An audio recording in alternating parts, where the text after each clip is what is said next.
Ich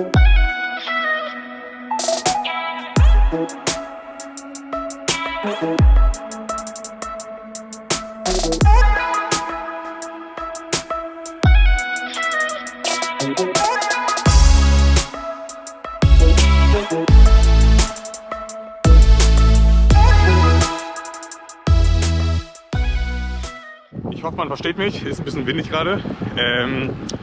Sonntagnachmittag haben wir es jetzt und ich sitze für 2 bis 3 Stunden auf dem Rad. Und die Tatsache, dass man Ende Oktober in kurz draußen Rad fahren kann, in Deutschland, hätte ich halt niemals erwartet. Ja genau, auf dem Plan stehen irgendwie 2 Stunden Lit oder 2-3 Stunden, habe nicht genau nachgeguckt, muss ich gestehen. Ich mache es häufig so bei lockeren Einheiten, dass ich da nicht zu sehr auf den Pace, Puls oder Geschwindigkeit oder Wattzahl achte, sondern sehr nach Gefühl fahre. Und ja, habe im Verlauf diesen Jahres festgestellt, dass ich sehr verkrampfe, wenn ich die ganze Zeit darauf achte, wie schnell ich bin, wie der Puls ist und diese reine Freude am Sport da sehr verloren geht für mich. Dementsprechend pendelt es sich meist ein bei 200 bis 230 Watt.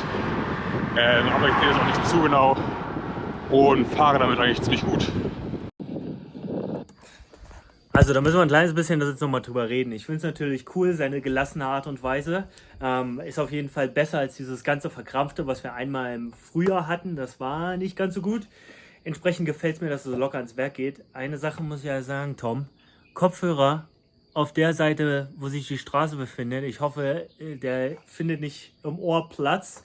Das ist sehr gefährlich. Also ich würde empfehlen, immer nur eine Seite, die von der Straße weggegebene Seite, Musik zu hören und nicht auf der Straßenseite, einfach aus Sicherheitsgründen. Aber das mal außen vor gelassen hier.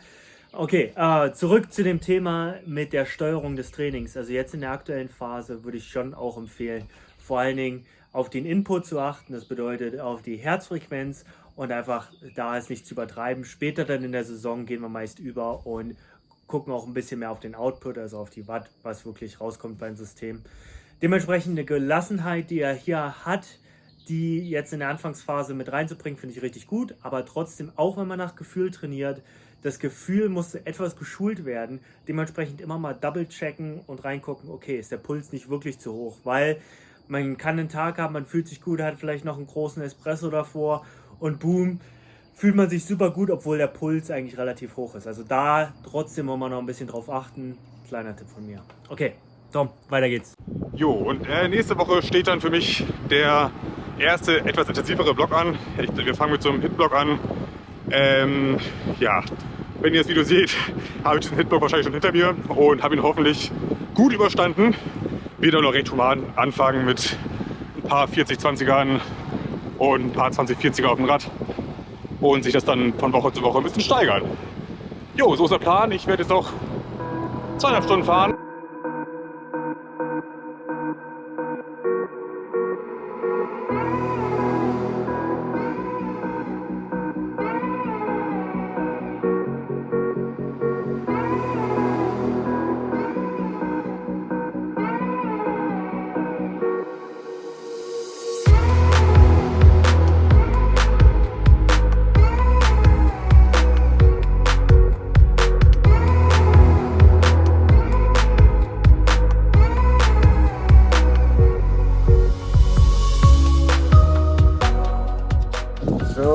Wahrscheinlich bin ich noch ein bisschen rot und verschwitzt, aber ich bin jetzt fertig mit meinen 4x4 Minuten auf dem Rad.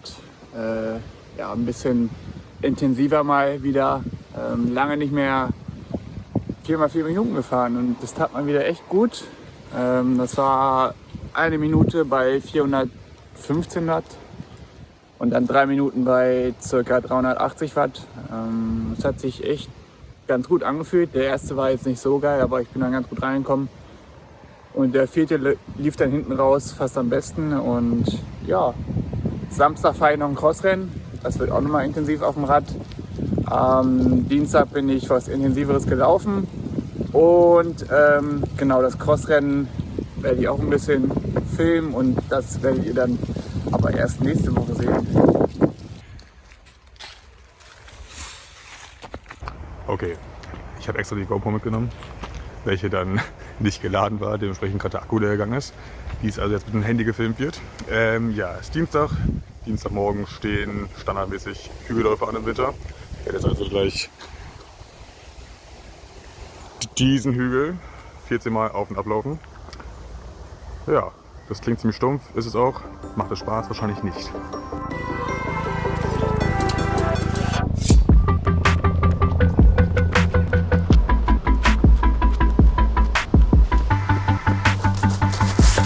Die ersten 7 fertig. Jetzt eine Runde locker durch den Park laufen, die Beine ein bisschen ausschütteln. Und dann geht es an die nächsten 7.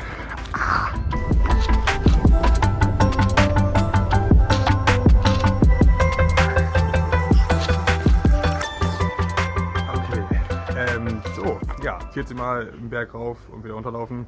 Ist jetzt fertig. Hat Spaß gemacht. So gar nicht. War es anstrengend, voll und ganz. Ja, das ist so ein typisches Wintertraining, was man macht. Diese Bergläufe für Menschen wie mich, die ein bisschen mehr wiegen, ist das schon sehr anstrengend und echt sehr schmerzhaft. Aber gut, wie dem auch sei. Jetzt locker nach Hause laufen, ein bisschen was essen und dann später noch schwimmen gehen. Okay. Also, so soll es sein. Die Jungs schwitzen wieder ein bisschen. Kleines bisschen an der VO2 Max schrauben gehört einfach dazu. Nach den ganzen Langdistanzeinheiten, den ganzen Langdistanzrennen. Letztes Jahr wird es einfach Zeit, da wieder ein kleines bisschen dran zu arbeiten. Ich würde nicht sagen, dass wir eine super klassische Periodisierung haben. Wir machen jetzt auch nicht einen super harten VO2 Max Block, sondern einfach das System ein kleines bisschen durchpusten und schauen, dass wir die Nummer ein kleines bisschen nach oben schrauben, damit wir dann halt hinten raus auch wieder effizienter trainieren können. Der Fokus liegt schon sehr stark auf einer starken aeroben Basis und nicht zu sehr auf der High-End-Performance, gehört aber auch einfach dazu, alle Systeme zu bespielen und alles zu bedienen. Und wir warten immer ein paar Wochen, ehe wir in diese härteren Einheiten reingehen, nach der Saisonpause, einfach um das System ein bisschen ankommen zu lassen, wieder reinzukommen in den Flow und dann aufs Gaspedal zu drücken. Funktioniert immer sehr gut. Bei den beiden sieht man das dann auch in der Saison sehr stark. Entsprechend, ja, ist das die Philosophie, die wir hier verfolgen. Alles klar, danke fürs Reinschauen und ich freue mich, euch nächste Woche wieder begrüßen zu dürfen hier. Plus, checkt FS Endurance aus, unsere neue Homepage, wo wir Artikel veröffentlichen, Podcast haben. Alles auf Englisch, aber ich denke, ihr könnt trotzdem relativ viel mitnehmen, und zwar Full Spectrum Endurance. Das bedeutet, wir nehmen Nutrition mit rein, wir nehmen Mental Power mit rein und wir nehmen den ganzheitlichen Trainingsaspekt, den wir hier halt auch verfolgen, da unter die Lupe und nehmen euch so ein kleines bisschen mit auf die Reise. Wir sehen uns nächste Woche.